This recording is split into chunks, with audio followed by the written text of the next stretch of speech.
आपने बताया कि आपकी इंटर में भी रैंक थी, फाइनल में भी रैंक थी, तीनों लेवल्स में रैंक थी एंड सिंगल डिजिट रैंक्स थी, all India rank 4, all India rank 2।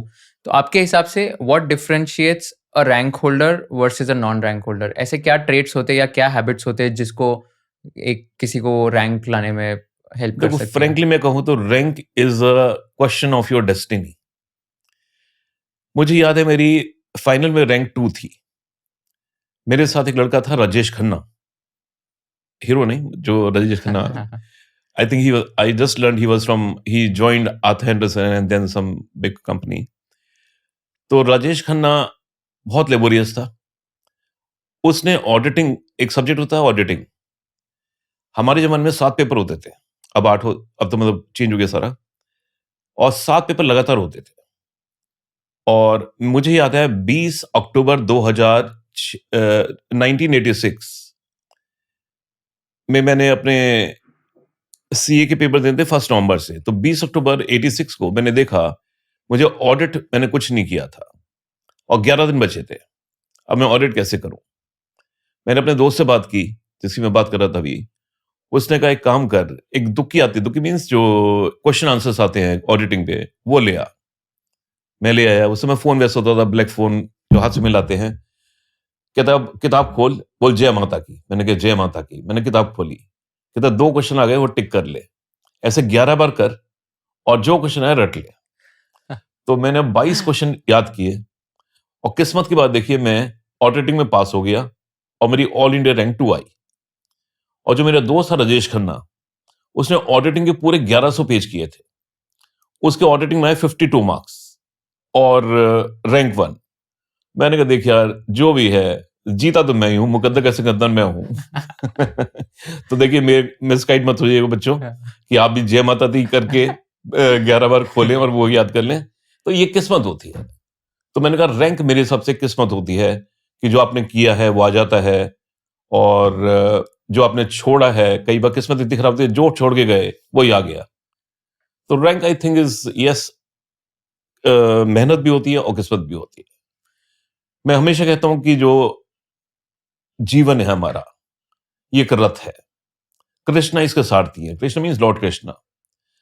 और 2 पहिए इस रथ के, एक पहिया है आपका परिश्रम और एक पहिया है आपका किस्मत।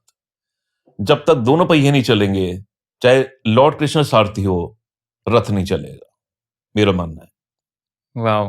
Very, very well said. इसमें बस एक पॉइंट है मेरा कि अगर सपोज़ लक तो of course it plays a very, very big factor in anyone's success.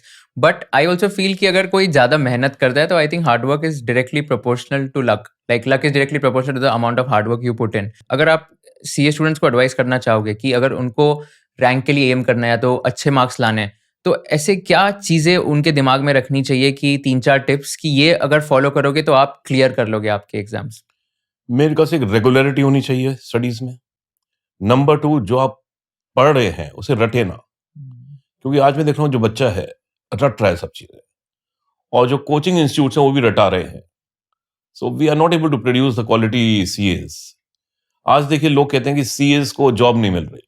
ऐसा नहीं है। इंडस्ट्री को सीएस नहीं मिल रहा है। व्हेन आई से इंडस्ट्री को सीएस नहीं मिल रहा है, इंडस्ट्री को अच्छे सीएस नहीं मिल रहा है, बिग 4 को अच्छे सीएस नहीं मिल रहा है।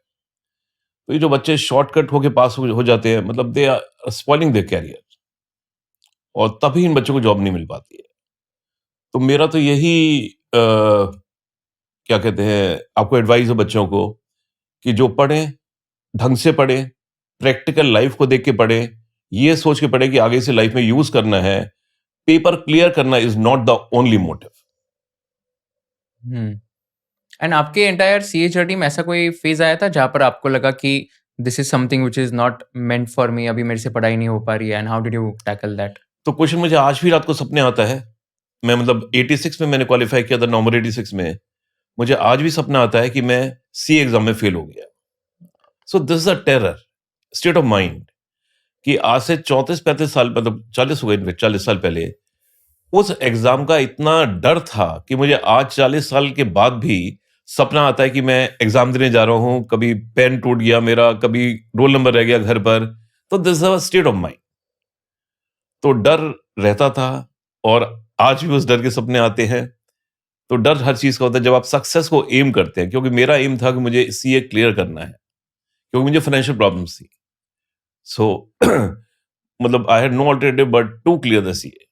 तो वो एक डर और होता था, प्रेशर और होता था। If you learned something new from this video, do share it with your friends and subscribe to this channel so that we can bring you the best content possible. Also, if you want to watch this entire episode, click on the link in the description box and you can go to Kushal Lodha YouTube channel and watch the entire podcast episode. Thank you so much for watching this and have an amazing day.